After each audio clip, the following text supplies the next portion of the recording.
Selamat sore, Ibu dan teman-teman semua. Perkenalkan nama saya Karissa Halim dengan NPM 2506584855 dari kelompok 2 akan menjelaskan Sadikes nomor 5.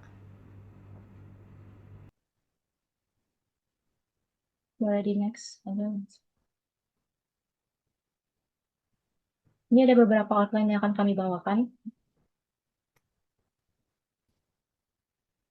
Jadi, area parkir kampus sering sulit dipantau karena pengendara tidak mengetahui slot parkir yang tersedia. Dibutuhkan alat otomatis yang dapat mendeteksi dan menampilkan ketersediaan slot parkir secara real time. Jadi di sini ada beberapa lantai atau area yang berbeda. Setiap slot memiliki sensor keberadaan kendaraan, dan sistem itu harus mendeteksi satu setiap slot, menghitung jumlah slot, memperbarui informasi secara berkala, dan sistem harus dapat memberitahu pelanggan lokasi terdekat yang masih ada slot kosongnya.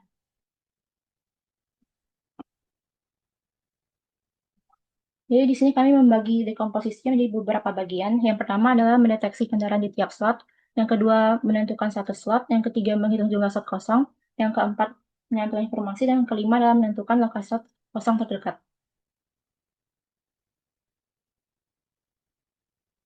Yang kedua adalah pattern recognition-nya. Jadi yang pattern pertama itu sistem harus mengecek semua slot parkir satu persatu, mulai dari satu sampai yang terakhir. Yang kedua ada decision making. Jadi setiap slot yang dicek itu if sensor mendeteksi mobil, statusnya itu occupied. Kalau misalnya nggak ada mobil berarti statusnya empty.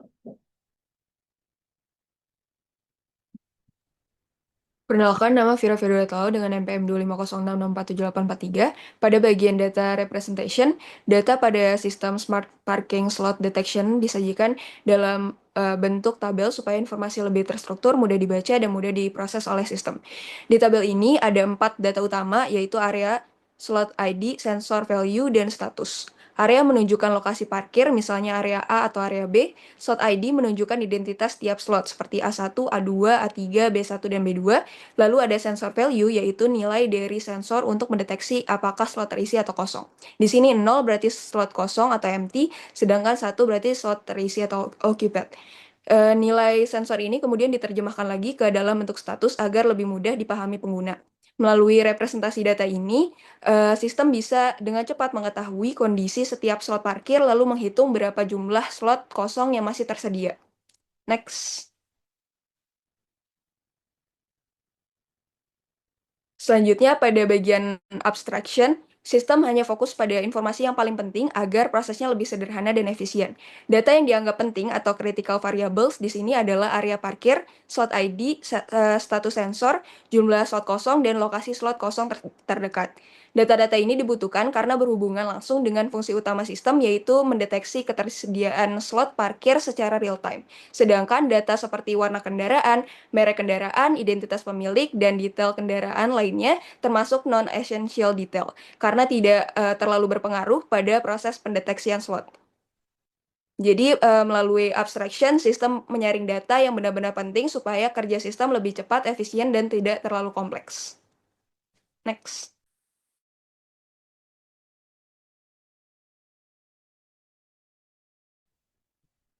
Oke, sebelumnya perkenalkan nama saya Adi Raja Sarafif dengan NPM 23062666943. Pada kali ini saya akan menjelaskan bagian algoritmanya.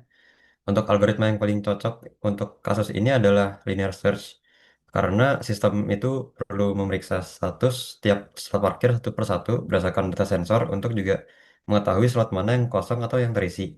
Jadi metode ini akan sederhana dan mudah diterapkan dan juga sesuai untuk kondisi parkir yang terus berubah-ubah secara real time. Oke, boleh next. Oke, ini untuk flowchart dari algoritmanya. Jadi sistem dimulai dengan membaca data area parkir dan sensor setiap slot. Lalu memeriksa juga satu persatu apakah slotnya kosong atau tidak. Dan jika slotnya kosong, jumlah slot kosong ditambah dan sistem mengecek apakah slot tersebut itu lebih dekat dari slot terdekat sebelumnya.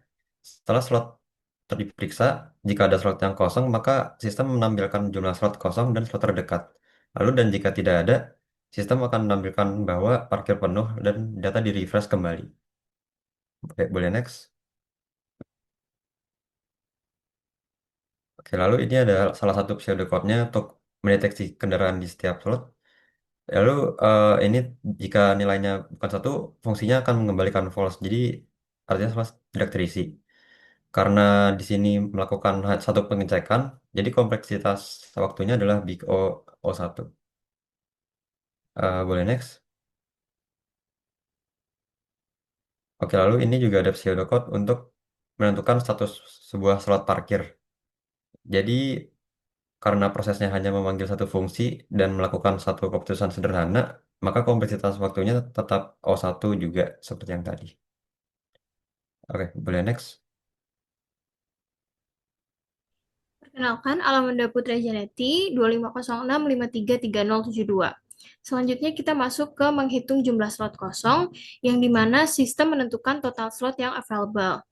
Berikut adalah pseudocode untuk tahap subproblem ketiga. Yang pertama, function count, yaitu menghitung jumlah slot yang kosong. Selanjutnya, jika slotnya empty, maka if dia. Lalu kembali ke return empty count dengan big O notation yaitu ON.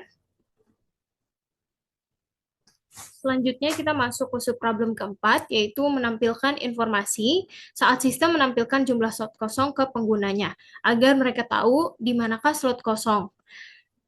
Yang pertama, berikut adalah pseudocode-nya, di mana function-nya itu mencari slot terdekat dari si pengguna, yang kemudian dengan big O notation ON. Selanjutnya, kita masuk ke subproblem kelima, yaitu menentukan lokasi slot kosong terdekat, yaitu empty dan nearest, untuk memberikan rekomendasi ke pengendara atau pengguna parkir. Di sini, di sini juga terdapat print jumlah slot kosong dan slot terdekat. Kemudian ada juga agar pengguna mengetahui parkir penuh atau tidak, dengan big O notation O1. Berikut adalah algoritma testing untuk data sampel yang kita gunakan. Pada tes ini, terdapat 5 slot parkir dengan status dan jaraknya dari pintu masuk. Slot S1 atau slot 1 berstatus occupied dengan jarak 5 meter, sehingga tidak dihitung sebagai slot kosong. Kemudian, sistem memeriksa S2 yang berstatus empty dengan jarak 8 meter, sehingga empty count menjadi 1 dan nearest slot sementara adalah S2. Selanjutnya, S3 diperiksa, namun karena berstatus occupied, maka tidak ada perubahan. Ketika sistem memeriksa S4, slot ini empty dengan jarak 6 meter. Karena 6 meter lebih dekat daripada S2 yang tadi, yang 8 meter, maka nearest slot diperbarui menjadi S4 dan empty count menjadi 2.